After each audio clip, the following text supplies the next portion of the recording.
Hello बच्चों, आज की वीडियो में हम पढ़ेंगे बर्ड्स नेम। तो चलिए शुरू करते हैं अपने बर्ड्स नेम।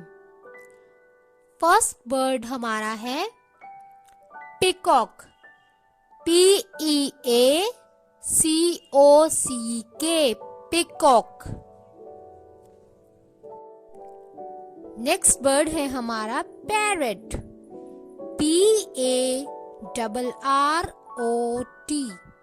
पैरट। नेक्स्ट है आउल, OWL, आउल। नेक्स्ट है स्पैरो, SPARROW, स्पैरो। नेक्स्ट है duck, DUCK, duck, duck. Next है हमारे पास हैन, HEN, हैन, हैन।